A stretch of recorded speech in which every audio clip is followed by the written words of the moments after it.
Adolf Hitler. Tyrant, megalomaniac, and to some, the physical embodiment of pure evil. His racist ideologies and criminal exploits are infamous globally. Along with his Nazi regime, he caused the deaths of millions, and altered the course of not only Germany's history, but that of the entire world. Adolf Hitler is one of the most discussed figures in the history of our planet. And yes, we are going to discuss him a little bit more. Humanity is well aware of what happened during Hitler's life. But what about what didn't happen? The facts about Hitler are well documented. But what about the lies? This is Adolf Hitler, a fake history.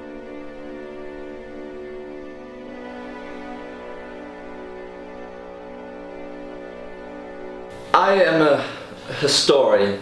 I study what has happened. Things that have happened in the past.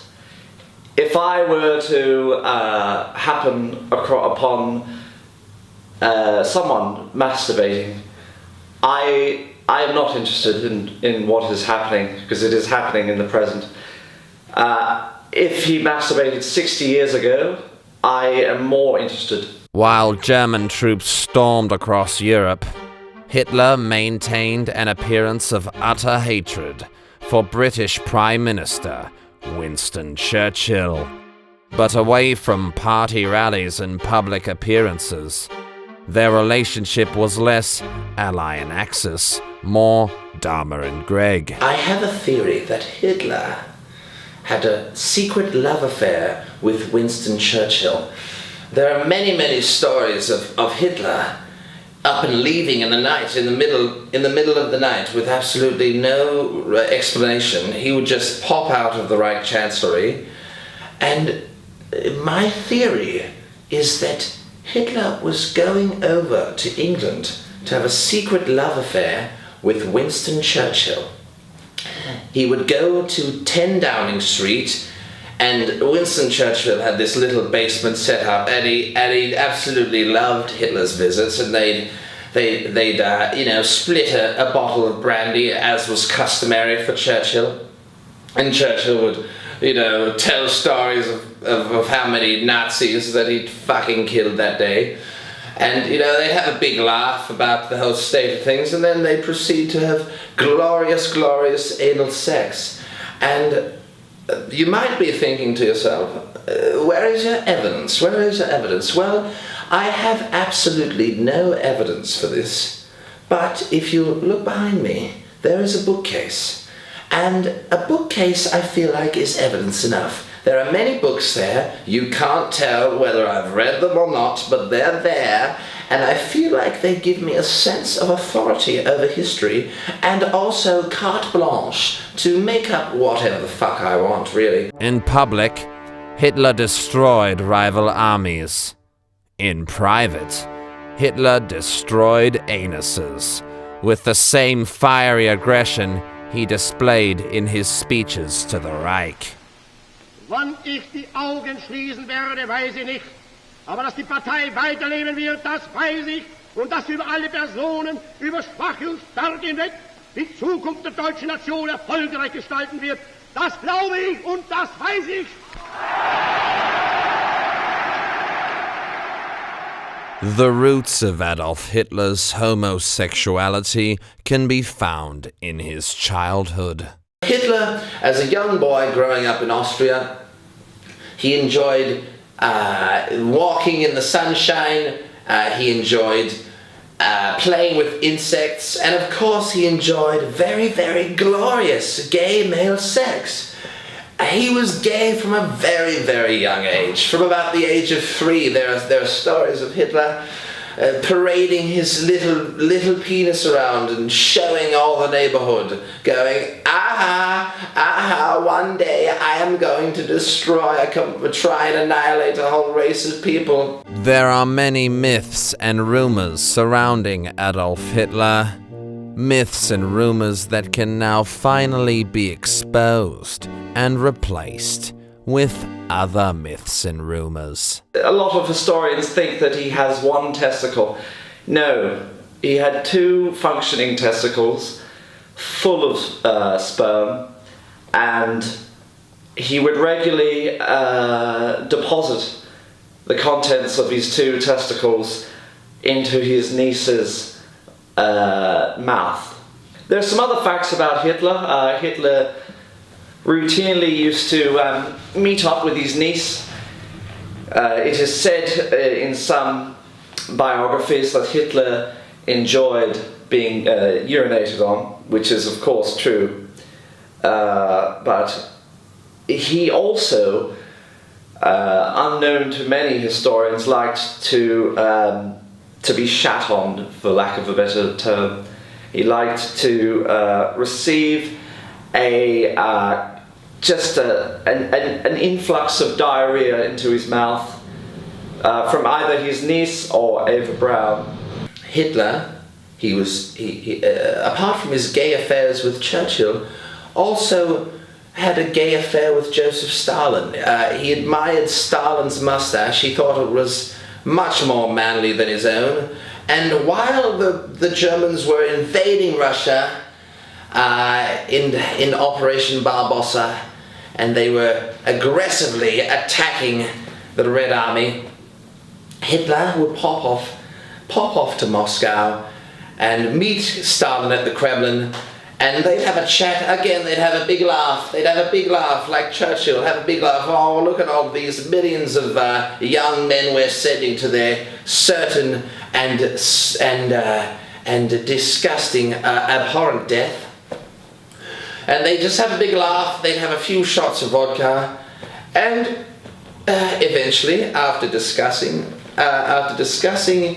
what a big laugh the whole war was, they would proceed to have glorious gay sex. They would do it in Stalin's bedroom. Then they would move to the offices of the Kremlin, and then they actually had a fetish. They would dress up like old women, go out into the streets of Moscow, and fornicate in freezing weather. Just because, why not? World War II was a massive laugh. And I absolutely have no evidence. Again, I have absolutely no fucking evidence for what I'm saying. But there is a bookcase behind me.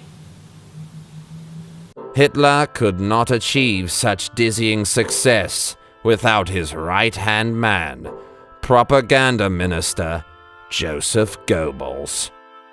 Goebbels attended to the Führer's every need, all the while hiding a deep insecurity. You see, Joseph Goebbels was a classic textbook case of projection. He was very ratty, and he liked to pretend that Jewish people were rats. He used to write it on all the posters and stuff. Yes. But he was indeed a very ratty rodent of a man. He was, from a historian's perspective, yes, he was one of the biggest rodents that's ever existed in a position of power. And Hitler and Goebbels, together in the Reichschancellery, would have glorious gay sex. Oh yes, they would, and they would be at it for all hours of the night, even during the war. And Goebbels would be, mein Führer, fuck me again in the anus, mein Führer. Mein Führer. And is that how you say it? How the fuck do you say that? I've never bothered to learn how to say that word. I don't know German. I only know what Germans did between 1939 and 1945. And to add to your anecdotal evidence, we have no evidence. Literally. But there again. To add to your anecdote, Hitler would have intercourse with Joseph Goebbels. He would penetrate his anus, and he would feed Goebbels scraps of little cheese, because that was what Goebbels wanted as a rat. What was, from a historical perspective, what was the diameter of Goebbels' anus? Because there are conflicting theories. on the diameter of Goebbels' anus? Well, look, there are the school of thought that he had a big diameter. It was loose, very around the time of the Night of the Broken Glass. It was particularly loose. Hitler would definitely penetrate it, but I am of the thought that it was 4.2 inches in diameter. So. Loose. Rather loose. So Hitler would have entered. It depended. I mean, there are times Hitler would have attempted to enter Goebbels' anus soft, with a soft, flaccid, pathetic phallus, and Goebbels would say to Hitler, "Is that all you have? Is that all you have, Führer?" Hitler is often described as a classic mummy's boy, and this manifested itself in rather peculiar ways. Hitler would often go to his mother's grave and have sexual intercourse with her corpse. Oh, I've never heard of that, but that is an interesting take. That's an interesting historical... Well, there is a fine line between historical fact and my own peculiar fantasies. That is what I've gleaned as well in my career. I've gleaned that there are these things called facts, and there are these things called utter bullshit. And sometimes it is hard to identify which one is which. And often the facts are fucking boring and the utter bullshit is fascinating. Very fascinating. But history is an ancient cosmic dance between bullshit and fact. And I often find myself erring on one side or the other, depending on my mood and depending on how much sex I've had, how much semen my balls have deposited, because that does have a drastic effect on my mood and my view of history. So in that sense, I'm a very, very, very unreliable historian.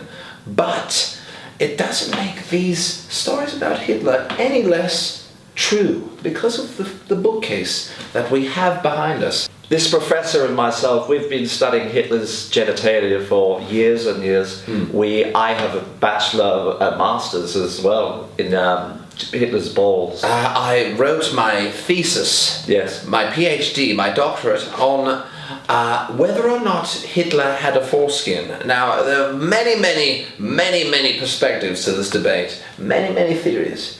But it is this historian's conclusion that Hitler, in fact, did have a foreskin, because to not have a foreskin would leave him exposed and would leave him feeling quite vulnerable to the prying eyes of the Nazi elite, the Nazi hierarchy, as it were, and as it is in my mind. I mean, would it be far-fetched for me to say that I love Hitler? I love him too. I love him as a historical figure, and obviously it's quite, from certain perspectives, it's quite reprehensible what I say, that I love, that statement, I love Hitler, could be interpreted as me being a Nazi. And of course I am a Nazi, and I definitely identify with the Third Reich, and I'll probably be fucking reprimanded and fired from my fake university for saying that I'm a Nazi. Overall, again, I really want to state this as emphatically as I can. We have absolutely no evidence for our claims, no evidence for our theories on Hitler, but there is a fucking bookcase, there's a fucking bookcase behind us. He has glasses, I have a bow tie. And what more do you need to take what we've said and turn it into utter truth in your own mind? What more do you need? Go fuck yourself. There are many shades to Adolf Hitler. He was a colorful character, even in black and white. The final truth is, he was a fucking dumb cunt. This is also the only truth in this documentary. I am going to stop narrating this and go and watch porn.